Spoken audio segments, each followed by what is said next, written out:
needed to be completely soundproof. We have 3 studios actually that are like this, and they use this. I don't know if any of you tune into any of our radio shows, but things like Take Note, Poetry Moment, Health Minute, where we're producing content on a regular basis. Jeff, do you have?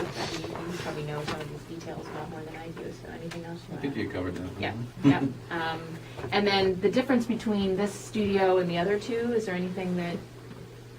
Between this studio and the one on the other side? Yeah. This one's non-union. Non-union, huh? That's actually That's the legitimate interesting. difference. You had to do that? You had to do one union and one non-union? Yeah. Okay. Yeah. This is primarily for radio, which does not fall under union jurisdiction. Okay. Oh my goodness. And the recording studio in the middle is in between. Both control rooms can use that studio, but this one is non-union, the other one is union. They have a bathroom? No, just kidding. Yeah, it's interesting. I mean, it's really, really quiet. And actually, we had some kids' tours in here a while ago, a couple months ago, and they shut the door. And then, for whatever reason, the door is so heavy, they couldn't figure out how to get it open. And I was getting frantic texts. Like, "Could you open the door?" It opened. But for whatever reason, they thought they were locked in there. My goodness. Monitor what screenshots are happening. I should let Jeff do the tour. This is his thing. Sounds like a plan. Yeah, this is kind of my home. Yes. This is where I grew up. What? Literally. This is our TV production control room. So any TV production, the production crew is primarily working in the control room. So you'll have usually a director that sits about here. A technical director is the person that pushes the buttons and executes the commands that the director gives. A monitor wall, which shows all the different sources that go into the show. Usually you'll see 4 or 5 cameras, maybe some tape machines. They're not really tape machines anymore, but we still call them tape machines. And then, depending on how big the production is, you might only have 3 people in here. If it's a huge production, you might have 20 people in here. You have graphics people. This is a graphics machine, Okay, I was so going to put ask people's what names. some of them would be doing. A lot of times in the back is a phone coordinator for any kind of call-in programs that we might be having viewers call into. They screen the calls back there and do that kind of work. Sometimes there might be coordination with another control room, and there'd be an assistant director involved in that. That's what this is. So, any questions about this room? Everybody in the production is connected usually through headsets. They can talk to the camera people, to anybody else, anywhere in the production. This is called the switcher. So every source, every camera, every tape machine, every graphics machine, all comes through here. Oh, wow. One person operates that.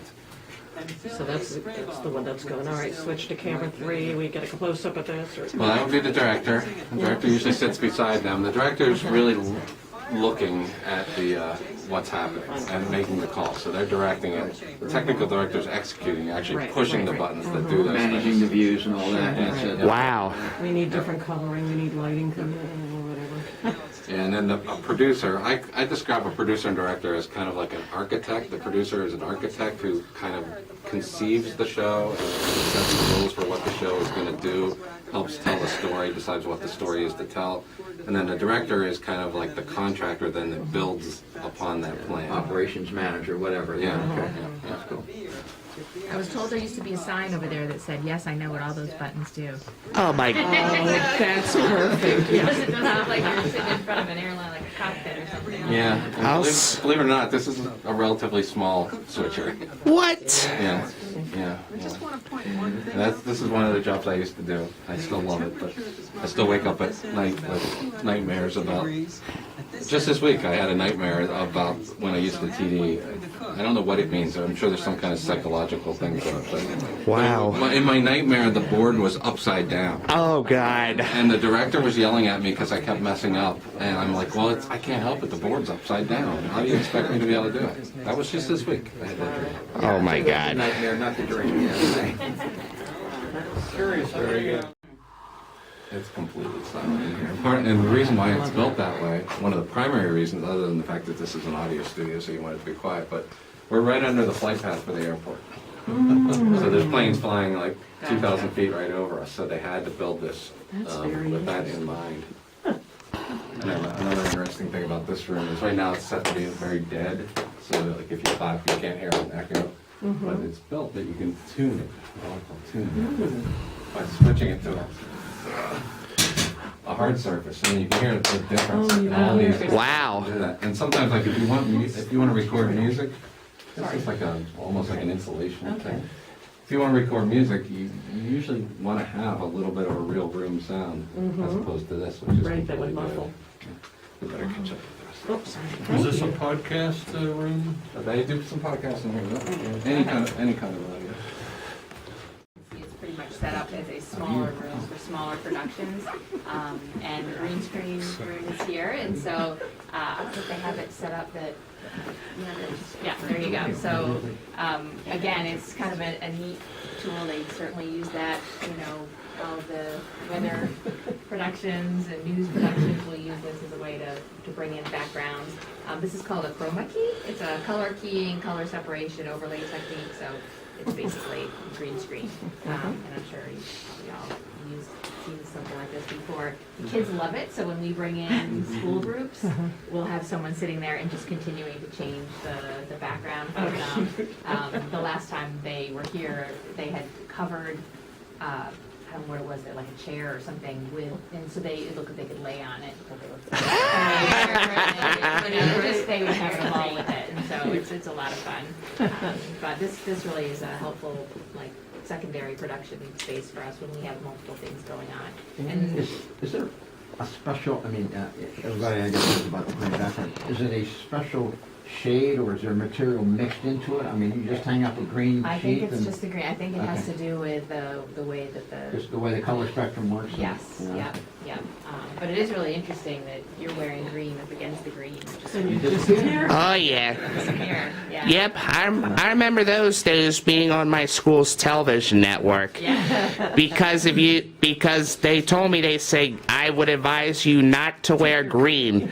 Because if you do, you're going to look absolutely ridiculous in front of your whole school. Like you're missing completely half of your body. Oh, So this is, I would disappear. look at the size of this camera. It's a little bigger than yours, huh? I know, right? A lot bigger.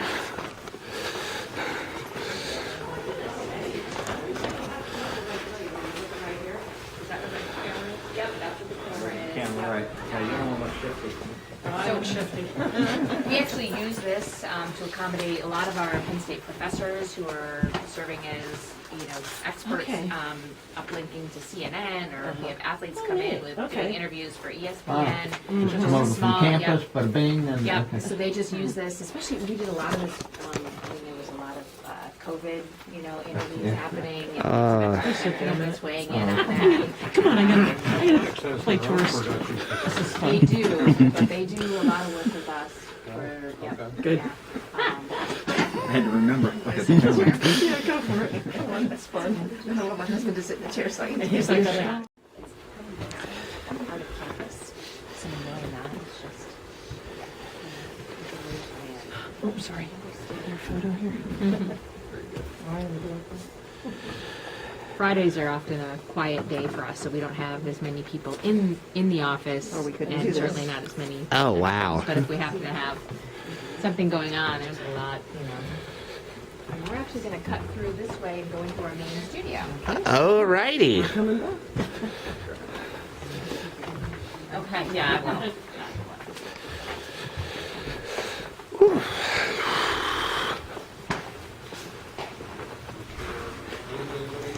And now the coup de grace.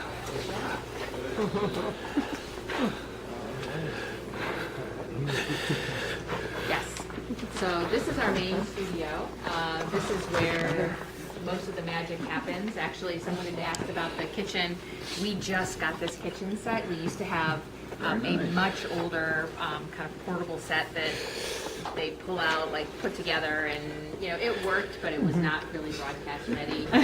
So for years we were trying to get a kitchen, someone to help underwrite the cost of this for us, because we I don't know if anybody's watched Culinary Connections. That's the newest cooking program, but it's working with, in our coverage area, different restaurants who kind of tell their story, their interesting story, and then do a small cooking segment. This is set up for Conversations Live. This is one of the things that we do with the president. Well, we used to do one called Digging Deeper with the president. Conversations Live is our call-in show. And so, again, that's when they have the phones to take live calls. Yeah. Oh, wow. And one more recently with some of our, about the Farm Bill. I don't know if anybody watched that, but there was a call-in show. Those calls were not taken live, they were called, people called in. Jeff, what else do you want to tell us about this? Well, studio is basically a large, Your first time here, yeah, we know. large flexible space, lighting grid. Lighting is obviously important with television. We have 5 cameras. Important thing with the cameras is that they can move easily. It's interesting, this is actually the camera right here. This little part here is the camera. And it's the least expensive part of the whole system here. Oh my Camera. goodness. And then the second most expensive, and the cameras are usually about $30,000–$40,000. Oh. And then the lens is the next most expensive thing, which is this part here. And they typically run about $100,000. And then this little chunk here is only about $8,000, just that piece. But the most expensive part of the whole thing is this pedestal. Wow. Which are easily $100,000. And this pedestal's been here for, Oh, it's moving. I'm going to say this is at least 25 years old. But it's still the state Gotta of the have art. quality, it moves easy, I can see it almost floats on its own, Yeah, yeah. it's still the state of the art pedestal in the Now, what's industry. with you got the screen, but the, This is the teleprompter. oh, okay. Oh, for the- Oh, yes. Okay, gotcha. But the thing that makes this the Cadillac of pedestals is this camera can go really, really low, and it can go really high. At the same good. Pretty easy, yeah. Yeah, it's not quite balanced right now. It's not supposed to be sinking, but and then it can do what we call dolly moves, truck moves. Yep. So that's what makes that a great camera. Oh, wow. It's battery people that you have doing this have been here a long time, or do you ever hire people, camera people? It's a variety. I mean, we sometimes have students that get trained to do this as part of their education. Gives them good experience, Yeah, yeah. Oh, Some yes. people have been here for decades. Do you have portable cameras too? Yes. These cameras are actually, I'm trying to see if there's one in here. One, two, three. I'm not sure where they are. But this part comes out. Oh, so that can actually be switched to be a handheld camera on your shoulder. Exact same one. Just like you see some of the newscasters, the camera. Oh, yes. Yeah, so this is modular. It's built to be flexible like that. Good, yeah. And then this thing over here is called a jib crane, which I think is probably where one of the cameras is hiding right now.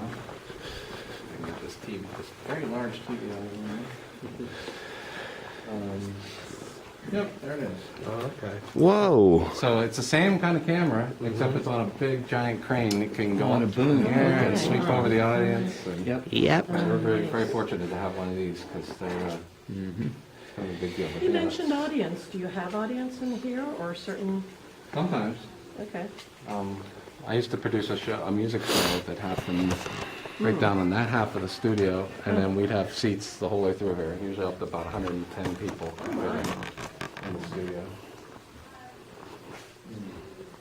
This is our pledge set.